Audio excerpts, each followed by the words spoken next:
possa estender as mãos sobre o Sadi e pedir a presença do Espírito Santo. Vinde, Espírito Santo de Deus. Vinde por meio da poderosa intercessão do Imaculado Coração de Maria, vossa amadíssima esposa. Vinde, Espírito Santo de Deus. Vinde por meio da poderosa intercessão do Imaculado Coração de Maria, vossa amadíssima esposa. Vinde, Espírito Santo. Vinde por meio da poderosa intercessão do Imaculado Coração de Maria, vossa amadíssima esposa. Amém. Santo anjo do Senhor,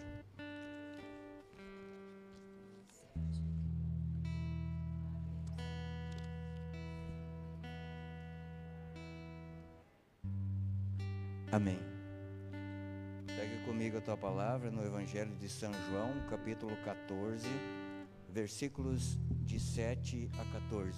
São João, capítulo 14. São João, capítulo 14, versículos de 7 a 14.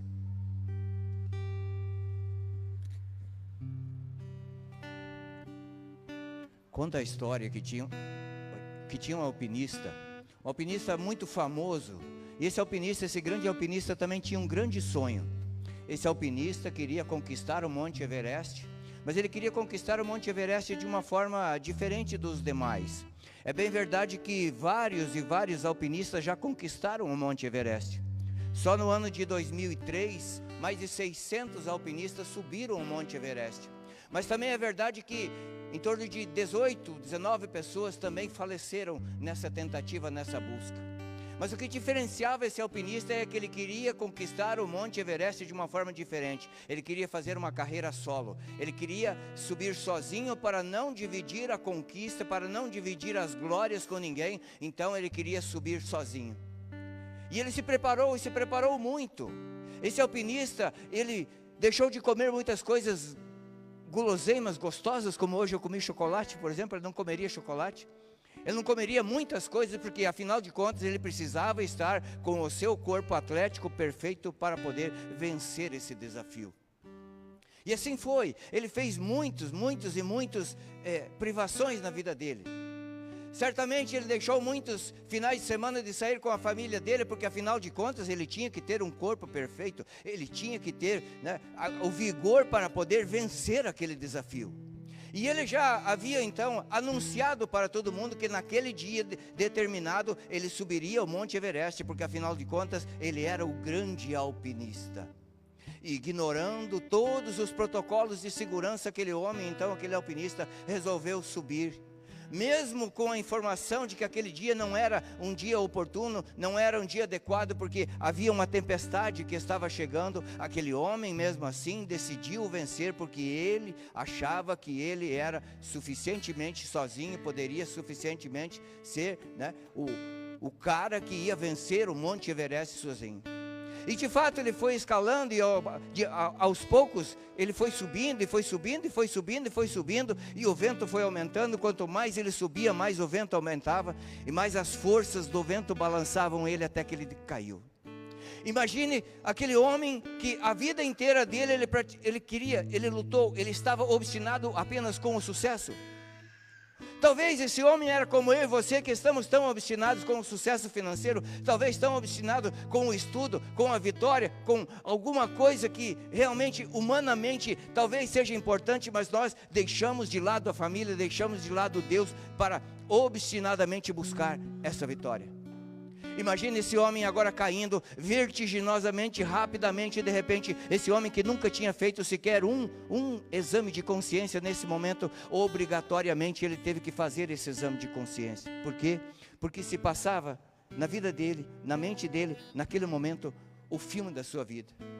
Então ele pensava, mas então tudo que eu treinei, tudo que eu me esforcei agora foi em vão, porque eu vou morrer como um idiota. Eu que tinha dito que ia vencer, agora vou morrer como um idiota, como um fracassado. Talvez seja isso que nós temos que estar atentos a tudo isso que a Leia falou, a tudo isso que a Carol falou nessa noite. Nós não tínhamos combinado nada, mas entenda que o que Jesus Cristo quer, o que Deus quer de nós, é justamente isso, essa intimidade de nós com Deus. E aquele homem então, caindo naquela velocidade vertiginosa, de repente se acendeu um pouco de esperança, porque ele sentiu um puxão tão forte, que parece que partia ele pelo meio. Aquele cinto de segurança dele, de repente esticou a corda que ele havia cravado o pino lá no alto, e aquela corda segurou ele. Agora ele estava com um sopro de esperança, porque ele estava suspenso no ar. Mas você imagina uma pessoa que nunca teve fé, que nunca acreditou, e ele achava que esse negócio de fé, esse negócio de igreja era carolice. Esse negócio de fé era a igreja que tinha inventado para poder segurar o povo na linha. Então nesse momento, quando não tinha mais nada entre ele e o mundo, não tinha mais nada, só tinha Deus, ele para e fala para Deus, ele faz uma oração, a primeira oração que ele fez na vida dele. E ele disse assim, de uma forma sincera: Deus, eu nem sei se o Senhor existe, mas se o Senhor existe, eu quero que o Senhor me fale agora, o que é para mim fazer, para me salvar. Então, não no ouvido dele, no coração dele, uma voz falou para ele assim: sou eu, filho, corte a corda, corte a corda.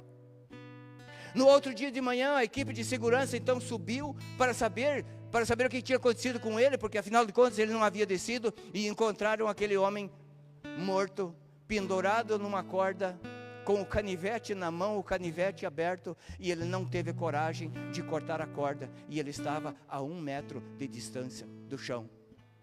Entende o que Deus quer de nós? Deus quer que nós tenhamos a intimidade com Ele, porque nos momentos de dificuldade, realmente nós temos que entender, ouvir a voz de Deus.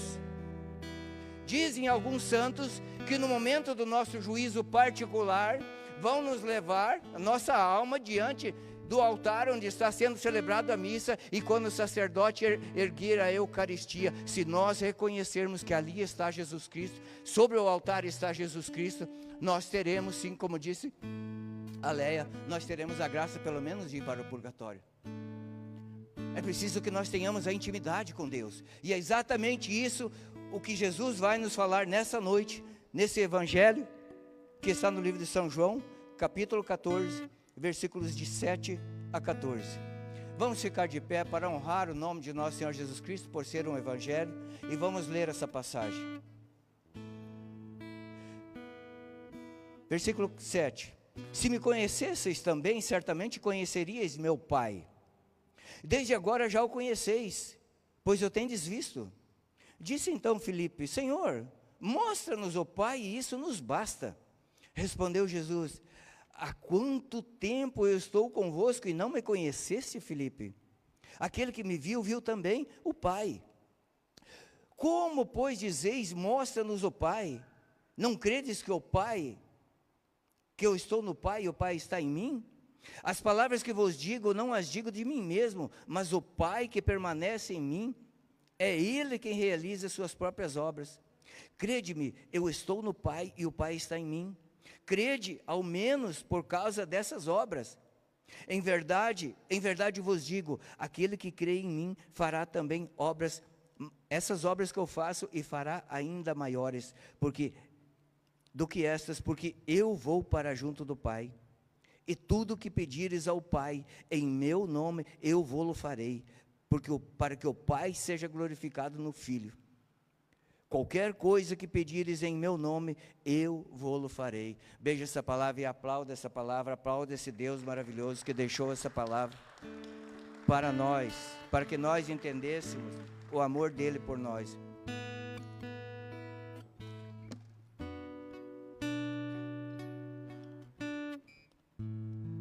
Hoje de manhã eu lembrava, no vídeo que eu gravei, de evangelização, a seguinte frase: o cachorro que viu a ovelha não para de correr, o cachorro que viu a lebre não para de correr atrás dela.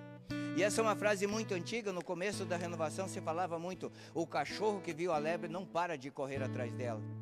Talvez hoje para nós, no contexto, na cultura que a gente vive, isso não tenha importância, mas para quem viveu no sul sabe que a lebre é um bicho predador e causa um estrago muito grande nas plantações, principalmente nas plantações de soja. Eu lembro com carinho do meu finado pai, que tinha lá sua espingarda, tinha todo o seu equipamento, e durante a semana ele desmontava a espingarda, ele fazia lá a manutenção na espingarda, ele engraxava a espingarda, né? Ficar tudo pronto, porque no domingo de manhã, quando voltava da missa, ele e os seus vizinhos se reuniram para caçar lebres. Mas eles não tinham só as espingardas, porque um caçador dificilmente vai levantar uma lebre, porque a lebre, ela é especialista em se disfarçar, em se esconder. Mas quando um cachorro levantava a lebre, então aquele cachorro fazia um gritedo, e ia latindo atrás da lebre, e a lebre ia correndo. E a lebre é muito esperta. Quando a lebre chegava então num obstáculo, seja numa árvore, numa pedra, aquela lebre dava 2, 3 voltas em redor daquela pedra e partia noutra direção, e o cachorro ficava perdido, e a lebre enquanto isso descansava.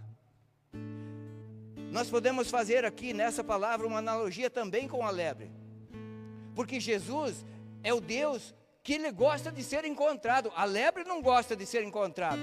A lebre se esconde atrás da moita. Jesus se esconde nas aparências de pão e de vinho. Mas Jesus, ele quer ser encontrado. E quando nós damos um passo em direção a Deus, certamente ele dá 1000 passos em direção a nós. Mas é preciso que eu e você entendamos que é preciso ir ao encontro dele. E é por isso que ele nos fala aqui dessa intimidade, de conhecer o Pai. Sabe, Filipe falou: Senhor, mostra-nos o Pai e isso nos basta. Mas será que nós temos coragem hoje de fazer essa oração, de dizer para Jesus: mostra-nos o Pai, mostra-nos a tua face e isso nos basta? Certamente que não.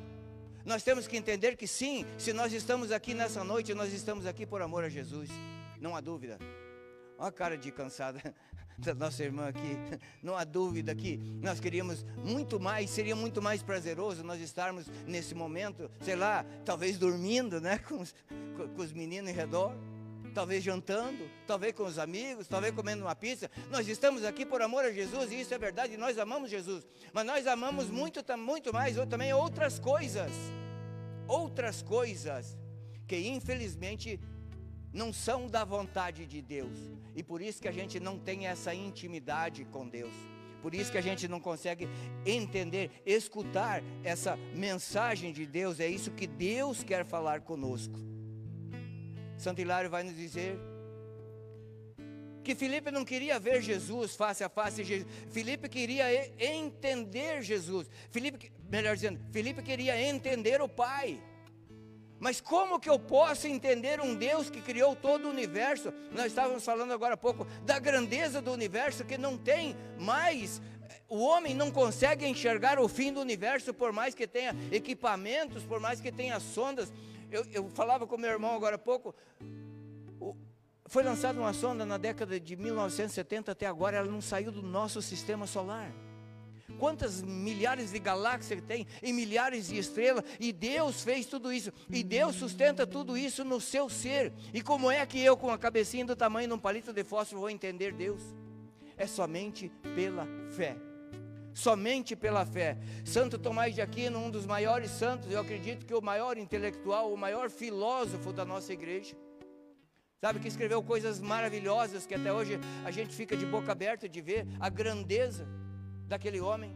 Um homem que tinha capacidade de escrever 5, 6, 7 livros ao mesmo tempo, que punha os copistas em redor de uma mesa, e ele editava uma frase de um livro para esse, enquanto esse escrevia, ele ia lá e editava outra frase para aquele, do tamanho da inteligência daquele homem.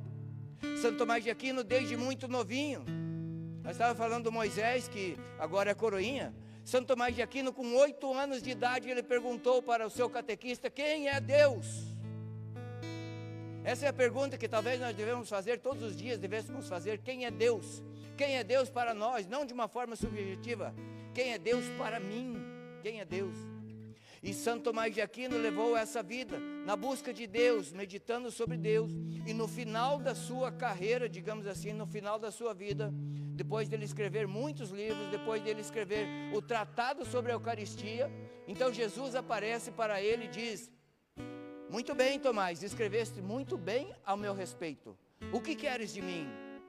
Aí ele mesmo respondeu a pergunta que ele tinha feito quando tinha 8 anos de idade: eu não quero outra coisa senão a vós mesmo. Naquele momento, Santo Tomás de Aquino entrou em êxtase e levitou. Ele pesava uns 180 quilos, ele era grande, A igreja nos ensina e nos mostra muitos santos que eles levitam no momento da oração, porque a intimidade com Deus desses santos é tão grande que Deus puxa a alma, Deus atrai a alma com tanta intensidade que acaba atraindo o corpo também. Entende o que é a intimidade com Deus? E Santo Tomás de Aquino, então, quando voltou desse êxtase, ele catou todos aqueles escritos dele, e ele falou: eu tenho que rasgar isso aqui, eu tenho que queimar. E os irmãos ele era dos dominicanos, os irmãos da ordem dos dominicanos falaram assim: irmão Tomás, estás louco? Ele falou: não dá para entender a grandeza de Deus. Não tem como descrever a grandeza de Deus. Eu fui levado ao céu e eu vi um pedacinho, um cantinho do céu, e não tem como ver a beleza de Deus, não tem como descrever essa beleza de Deus. Entende por que Deus quer dar essa intimidade? Ele quer ter essa intimidade conosco, porque essa intimidade nós só vamos conseguir através da fé. A palavra de Deus vai dizer em Hebreus que para se chegar a Deus é preciso crer que Ele existe e vai recompensar aqueles que o buscam. As pessoas falam assim: ah, mas se eu acreditasse eu teria fé. Esse aqui é o aparelho celular. Eu não tenho fé nesse aparelho aqui. Eu sei que ele está aqui. Eu posso dizer: ele está aqui. Eu não preciso ter fé nele. Deixa eu dizer uma coisa para vocês, que o Espírito Santo soprou no meu ouvido. Se eu estiver errado, por favor, me corrijam. Os anjos não têm fé em Deus. Os anjos. Por quê? Porque eles viram Deus.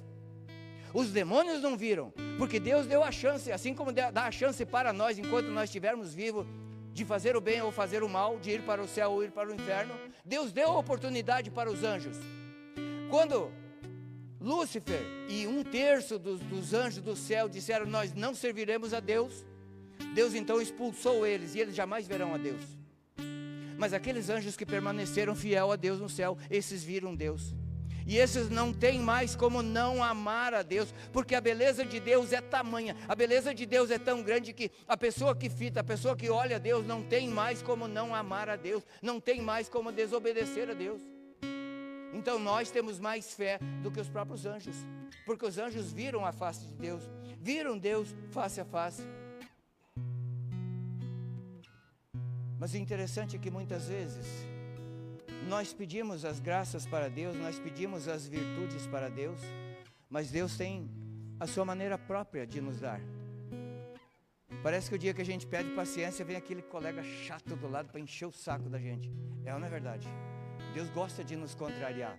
E digo mais, Deus tem que nos contrariar. Deus tem a obrigação de nos contrariar. Deus tem a obrigação de nos permitir provações. Deus tem a obrigação muitas vezes de permitir tentações na nossa vida, porque se nós não formos tentados, nós não seremos provados, e se nós não formos provados, nós não somos dignos de alcançar o céu, do prêmio. Às vezes nós pedimos para Deus a fé, e Deus manda para nós uma doença, não é verdade? Às vezes nós pedimos uma coisa para Deus e Deus manda outra coisa totalmente contrária, não é verdade? Mas nós temos que entender que muitas vezes a misericórdia de Deus chega até nós através de uma doença. Eu lembro nos dias finais que eu estava com meu pai no hospital, já à beira da morte, eu dizia: pai, o senhor sabe que o seu sofrimento é redentor, que o senhor pode salvar as almas, tirar almas do purgatório por causa desse seu sofrimento? Ele falou: eu sei, meu filho, eu sei. E nas madrugadas ele falava: me ajuda, vamos rezar o terço. Ele já não tinha mais a mobilidade, ele não conseguiria mais segurar as bolinhas do terço. E quantas vezes de madrugada nós estamos ali rezando, porque meu pai não queria desperdiçar aquele sofrimento que ele estava vivendo, porque ele entendia que ali a misericórdia de Deus abraçou ele. Aplauda esse Deus que muitas vezes ele te dá a misericórdia e você não entende. Entende o que é a misericórdia de Deus? E Santo Agostinho vai nos explicar. Santo Agostinho vai nos explicar. Eu dizia antes da criação de todo o universo, e Santo Agostinho vai dizer uma frase que mexeu muito comigo, quando eu vi pela primeira vez. Santo Agostinho diz que para Deus vale mais a salvação de uma alma, a conversão de um pecador, do que a criação de todo o universo. Dá para entender o valor que a nossa alma tem para Deus? Dá para calcular o quanto custa todo esse universo, o quanto custaria criar todo esse universo, a grandeza de todo esse universo, se nós muitas vezes temos alguma coisa tão pequena e nos apegamos tanto. E no entanto Deus, Ele dispõe de tudo, Ele troca tudo por nós, como fala da ovelha perdida, que Ele fala assim: quem de vós que tem 100 ovelhas não deixa 99 e volta para pegar aquela uma que está perdida? Esse é o amor que Deus tem por nós. Esse é o amor do qual a Leia falava, do qual a Carol falava aqui nessa noite. E entenda que nós não tínhamos combinado nada, porque eu não falei qual palavra eu ia pregar nessa noite. Me deram 3 palavras para escolher, eu escolhi uma. Porque o Espírito Santo age em nós. O Espírito Santo é o principal interessado em nós. É o principal interessado que nós tenhamos essa intimidade com Deus. Intimidade com Deus. Ah, Felipe. Cara, esse Felipe sou eu. Quantas vezes a gente já foi alcançado pela graça de Deus? É ou não é verdade? E é importante notar que muitas vezes a gente está ali, às vezes está com uma dor de cabeça terrível e a gente lembra todo instante daquela dor de cabeça. E de repente um irmão ora pela gente, ou a gente toma um remédio e passa a dor de cabeça. Dali 15 dias, o irmão da gente chega e fala: e aí, Sadi, passou a dor de cabeça? Hã? Que dor de cabeça? Não é assim? É assim na nossa vida. É assim porque a gente lembra da dor, mas a gente não lembra de agradecer. E muitas vezes a gente não alcança a misericórdia de Deus, porque a gente não recebe, porque a gente pede para Jesus, mas não está pronto para receber ainda. Porque Deus quer que nós tenhamos essa intimidade com Ele. É por isso muitas vezes que acontece essa demora para Ele atender a cada um de nós. Entende?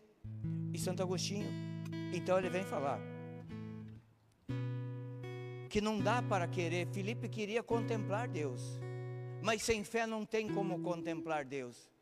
É isso que nós temos que entender, é necessário. E Jesus aqui vai falar nessa noite: quem crê em mim, em verdade vos digo, aquele que crê em mim fará também as obras que eu faço, e fará ainda maiores do que estas, porque eu vou para junto do Pai, e tudo que pedires em meu nome eu vou-lo farei, para que o Pai seja glorificado no Filho. Qualquer coisa que pedires em meu nome eu vou-lo farei. Mas como explicar então quando a gente faz um pedido para Deus e Deus não atende? Quando tem alguém, talvez alguém passando a necessidade, ou talvez a gente quer passar num concurso, talvez ganhar na loteria, sei lá, a gente pede para Jesus, mas não alcança isso. São Tomás de Aquino vai nos explicar, porque infelizmente nós não pedimos em nome de Jesus Cristo, nós pedimos em nosso nome. E se nós formos pedir algo que não nos leve à nossa salvação, Jesus não pode nos dar de forma nenhuma. Assim como São Felipe Neri fala que muitas vezes Ele não nos atende porque nós não vamos agradecer, e se nós não agradecer, nós estaremos em pecado com Deus, e Deus não pode nos dar algo que nos leve a pecar. É a intimidade que Deus quer ter conosco. É para isso que Ele trouxe cada um de nós nessa noite aqui. É para isso que Ele trouxe, para nos lembrar de quantas vezes Ele fala: ah, Felipe, ah, Sadi, quantas vezes eu estive contigo. São João vai dizer que se fossem escrever todos os milagres que Jesus fez, não haveria espaço nesse mundo. Está no Evangelho de São João. Não haveria espaço nesse mundo para colocar os livros. Filipe provavelmente estava presente em todos eles, mas não conhecia o Pai, não conhecia Jesus. Porque não pode ser um conhecimento intelectual, tem que ser um conhecimento pessoal. O cachorro que viu a lebre, ele teve essa experiência pessoal com a lebre, e ele vai latir atrás dessa lebre até não ter mais forças. Mas o cachorro que viu a lebre, daqui a pouco ele vai desistir. Ah não, eu acho que esse cachorro aí é doido, ele pensa que viu, mas não viu. Assim também é conosco. É preciso que nós tenhamos essa experiência, e é isso que Jesus quer nos dar nessa noite. E com maestria, nessa noite, a Carol e a Leia, né, nesse início, já poderíamos ir embora logo antes da pregação, já estaria suficiente. Porque esse amor de Deus se derrama em nós nessa noite. Semana passada, na outra que a Fabi pregou para nós aqui sobre o filho pródigo, pregou com maestria. E a Fabi falou de uma forma como ela leu, uma forma como ela explicou, que eu jamais tinha pensado. E depois disso eu fui fazer um estudo sobre isso e pensei, ela tem razão. Ela tem razão. Porque a parábola diz que é a parábola do filho pródigo. Mas ali fala que quando o filho pródigo pediu a parte da herança, os dois receberam a sua parte. Tanto o filho mais novo quanto o filho mais velho. O filho mais novo pegou as suas coisas e foi, e torrou tudo e voltou. Quando voltou, houve alegria do pai. Sim, porque o pai não havia esquecido do filho mais novo. A misericórdia do pai estava presente ali. O pai ia todos os finais de tarde na esquina para ver se o filho voltava. Mas acontece que o filho mais velho não se alegrou como o pai se alegrou quando o filho voltou, o filho mais novo. Porque esse filho mais velho, ele não tinha intimidade com o pai. Ele teve a petulância de colocar o dedo no nariz do pai e falar: pai, eu sempre estive contigo e você nunca me deu nem sequer um cabrito para mim festejar com meus amigos. Aí o pai fala: filho, você sempre teve tudo. Sabe, quando nós entramos na igreja, é como se Jesus Cristo falasse: Adinho, você sempre teve tudo, eu estou aqui, mas você passa por mim, você parece que nem percebe que eu estou aqui. Não é assim? Quantas vezes eu me pego numa intercessão, por exemplo, nós estamos há 4 dias numa intercessão, num acampamento, num retiro, que seja qual for, e quando eu me vejo, falei: cara, eu estou aqui diante de Jesus, mas eu não estou diante de Jesus, eu não estou experimentando Jesus, eu estou aqui no automático. Quantas vezes nós estamos na missa no automático, quantas vezes nós fazemos a nossa oração no automático, e nós não temos essa experiência com Jesus. O pai falou para o filho mais velho: eu sempre estive aqui, mas só que você nunca me pediu. Eu não sei qual desses dois personagens você se encaixa. Eu não sei se talvez você abandonou a tua família, se você abandonou a igreja, se você, toda a tua herança espiritual. Eu não sei como você está, como está a tua vida. Ou talvez você nunca saiu da igreja, talvez você sempre esteve dentro da igreja, mas talvez você não teve essa experiência com Deus. Talvez você não tenha essa intimidade com Deus. E é por isso que Jesus te chamou aqui nessa noite. Porque a misericórdia de Deus, ela se derrama sobre nós. Por isso, nessa noite, o Senhor quer que você tenha uma experiência com o amor dele. Jesus quer se derramar sobre você. Ah, meu irmão, você não sabe o tanto que Jesus te ama. Ô Natan, você não sabe o quanto Jesus te ama. Cara do céu, você tinha tudo para ser uma vida torta, velho. Jesus foi lá e te chamou, falou: olha aqui, te botou do lado de uma moça bonita aí, cara. Tem muito marmanjo aí que tá de zóio nela, cara. Você não sabe. Fica esperto pra você ver. Entende? Cara, pensa se nós não tivéssemos uma família, que triste seria. Eu sempre dizia, quando eu viajava, que eu pregava no meio dos caminhoneiros, dizia: cara, cuida da tua família. O que vai ser o dia que tu não tiver família? Você vai chegar na tua cidade, vai ficar talvez no caminhão, num posto de gasolina, porque você não tem mais a tua família. E tão simples que é. Quantas pessoas perdem tudo, jogam tudo fora, porque não tem essa intimidade com Deus, porque buscam, como aquele alpinista, eles querem ter aquele orgulho, eles querem ter a satisfação, eles buscam ter a satisfação financeira, a satisfação nos negócios, mas não buscam o essencial. E o essencial é Deus. E nada nesse mundo vai ter valor se nós não buscarmos o essencial, que é Deus, que é o amor de Deus. Para Deus não importa, cara. Deus reviveu.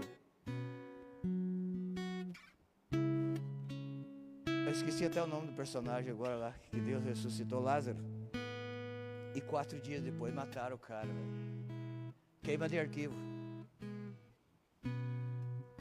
Se fosse a importância primeira para Jesus Cristo ressuscitar Lázaro para que ele vivesse para sempre, seria uma coisa. Mas Jesus Cristo ressuscitou Lázaro para que eu e você hoje, ouvindo essa passagem, ouvindo essa palavra, entendêssemos que para ele o que vale é o amor que ele tem por nós. O amor que Deus tem por mim e por você não tem valor. Entenda que lá no alto da cruz o coração de Jesus foi rasgado. A palavra é isso mesmo, rasgado. Jesus se permitiu rasgar o coração para que o meu coração fosse colocado dentro do coração dele, para que o seu coração fosse colocado dentro do coração dele. Jesus não tem como me amar mais do que me amou no Calvário. Jesus não tem como me amar mais do que quando na Santa Missa o padre levanta a hóstia, levanta as partículas e fala, e o Espírito Santo transubstancia Jesus aqui. Não tem como, porque ele já se deu tudo, entenda, ele já se deu tudo, ele não tem como amar mais. Às vezes a gente pensa, porque a gente está com um problema e Deus não está comigo, não. Deus estava contigo quando você estava chorando lá no quarto.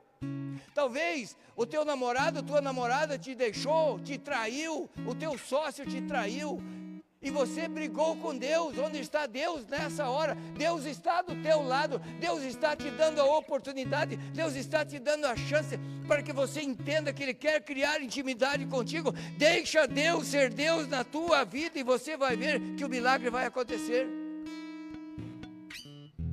Entende? E essa noite o Senhor quer nos fazer uma proposta para cada um de nós nessa noite. Depois de toda a experiência que nós tivemos aqui, Deus quer fazer uma proposta para cada um de nós. E eu te convido agora para fechar os olhos, porque quando a gente pede para fechar os olhos, acontece o mesmo fenômeno que aconteceu para aquele alpinista. Aquele alpinista não tinha mais nada, ninguém o que esperar. Toda a técnica dele, tudo que ele havia se preparado, tudo aquilo foi em vão. Ele não conseguiria subir de volta naquela corda, jamais conseguiria, por conta de todo o equipamento, por conta do cansaço dele. Ele se viu literalmente perdido, e só tinha Deus agora na vida dele. Mesmo que ele nunca tivesse buscado Deus naquele momento, era a última oportunidade dele, era a última chance dele, era Deus. E essa noite o Senhor te pede para que você dê essa oportunidade para Ele. Ele te pede para que você deixe Deus ser Deus na tua vida. Na tua vida. Se você está cansado de lutar, se você está... Quantas tentativas você já fez e você não consegue ir para frente, você não consegue crescer espiritualmente, você não consegue ter paz na tua família. Eu não sei qual é a tua situação. Eu não sei se você precisa de uma cura nessa noite, se você precisa talvez pagar um boleto amanhã. Não importa a tua situação que você viva. Jesus quer te dar nessa noite uma experiência pessoal, e você é convidado a fazer um ato de fé em tudo isso que você foi falado. Que a tua inteligência convide nesse momento teu coração para você acreditar nisso e colocar a tua vida na presença de Jesus. Nesse momento o Ministério de Música vai cantar. Se você conhece essa música, no silêncio do teu coração, sem perder esse momento, sem perder essa unção, você vai cantar para Deus nessa noite. Você vai permitir nessa noite que Deus seja Deus na tua vida. Entra, a porta está aberta. Senhor, não sou digno, mas vim te adorar. Entra, a porta está aberta. Quero que comigo venha cear. Entra, Senhor.